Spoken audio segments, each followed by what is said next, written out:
हम जिसे दुख मानते हैं दरअसल वही तो जीवन का अमृत है। आशा, उत्साह, शौर्य, साहस और संघर्ष के बिना जीवन वैसा ही है कि जैसे हम मौत का इंतजार कर रहे हों। दरअसल ये कहानी महाभारत के युद्ध में शुरू होती है, जब अभिमन्यु का वध हो जाता है और यह बात अर्जुन को पता चलती है तो उसको बहुत ही ज़्यादा दुख होता है। अभिमन्यु के वध में मुख्य भूमिका जयद्रथ ने निभाई थी। अभिमन्यु को छल कपट से मारा गया था और यह जानकर अर्जुन ने प्रचंड प्रतिज्ञा कर लेता है कि कल सूर्यास्त के पहले यदि मैंने जयद्रथ का वध नहीं किया तो मैं अग्नि में समाधि ले लूंगा।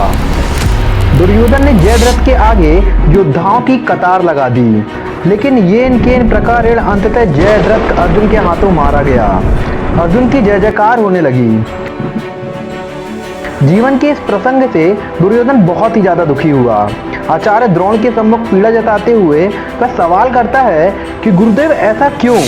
हम सभी एक ही वर्ग में पढ़ते थे, एक समान ज्ञान प्राप्त करते थे, आचार्य भी आप ही हम सबके एक ही थे, पर ऐसा क्यों हुआ कि अर्जुन इतने आगे निकल गया और मैं यूं पीछे रह गया? तब गुरु द्रोणाचार्य कहते हैं, दुर्योधन जीवन के चक्र को कोई नहीं समझ पाया है, लेकिन मैं तुमको इसका मर्म समझाता हूँ। उन्होंने कहा, इसका एक ही कारण है कष्ट, संघर्ष की भट्टी में तपना। अर्थात अर्जुन हमेशा संघर्ष से गुजरकर आगे निकलता रहा। वह जंगल में पैदा हुआ और उसने 3 बार वनवास भोगा है। उसने जंगलों में बहुत ही ज्यादा कष्टों का सामना किया है, भटकते हुए बड़ा हुआ और जीवन के अपार कष्ट सहे हैं। दुर्योधन, तुम राजमहल में जन्मे, सुख सुविधाओं से घिरे रहे, संघर्ष का तो तुम्हें अनुभव ही नहीं है, और जो व्यक्ति कष्ट संघर्ष नहीं करता उसकी प्रगति नहीं होती। संघर्ष हम जिसे दुख मानते हैं दरअसल वही तो जीवन का अमृत है। विख्यात उद्योगपति रतन टाटा के सटीक शब्दों में कहा है कि संघर्ष जीवन की प्रगति के लिए अनिवार्य है, वरना कार्डियोग्राफ में स्थिर या सीधी रेखा मृत्यु का सूचक होती है। आशा, उत्साह, शौर्य, साहस और संघर्ष के बिना जीवन ऐसा ही है कि जैसे तुम मौत का इंतजार कर रहे हो। सच्चे योद्धा तो वह हैं जो विफलता के थपेड़ों से लहूलुहान होने के बाद भी मैदान नहीं छोड़ते। उन्हें थककर टूट जाना मंजूर है, लेकिन निष्क्रिय होना नहीं, और ऐसे ही लोगों के सामने किस्मत को भी सिर झुकाना पड़ता है। अमेरिका में विख्यात बास्केटबॉल खिलाड़ी हुए हैं जिनका नाम है माइकल जॉर्डन। एक वक्त था जब पूरा अमेरिका उनका खेल देखने के लिए इंतजार करता था।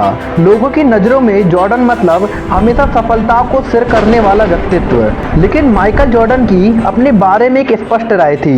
वे कहते थे, मैं 9000 शॉट चूका हूँ, 300 से अधिक गेम हारा हूँ, 26 बार तो ऐसा हुआ है कि लोगों को विश्वास था कि माइकल जॉर्डन शॉट लगाएंगे और हमारी जीत तय है, लेकिन मैं विफल रहा।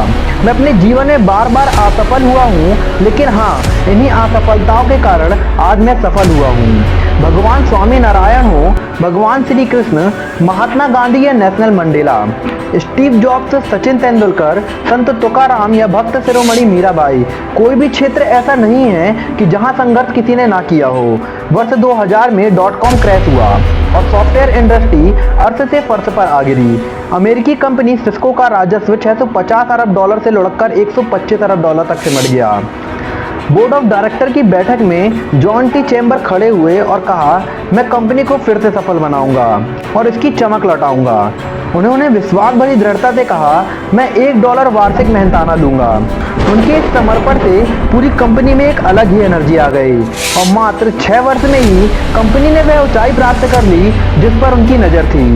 संघर्ष लाइफ का एक ऐसा पॉइंट है जिसे हमें स्वीकार करना चाहिए और हर हालात का मुकाबला करने के लिए माइंडसेट होना चाहिए। खंबात के खाड़ी के विख्यात अकी के पत्थरों को चमकदार बनाने के लिए थैलों में भरा जाता है।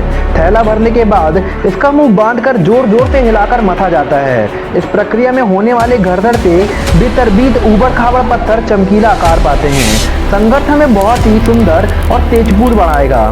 संघर्ष हमारी लाइफ का बहुत ही इम्पोर्टेंट टाइम है और जो व्यक्ति इस संघर्ष से जूझता हुआ आगे बढ़ता है वही सक्सेस के शिखर को पहुंच जाता है। इसलिए आइए मुश्किल, मुसीबत और चुनौतियों का आगे बढ़कर सप्रेम स्वागत करते हैं। आई होप फ्रेंड्स आपको ये वीडियो जरूर इंस्पायरिंग लगी होगी, तो एक लाइक कर दीजिएगा, इससे मुझे भी मोटिवेशन मिलता है। वीडियो अच्छी लगी हो तो जाके चैनल को सब्सक्राइब कर लीजिए और बेल आइकन पे क्लिक कर लीजिएगा। चलिए मिलते हैं कुछ ऐसी इंटरेस्टिंग वीडियो के साथ, तब तक के लिए जय हिंद।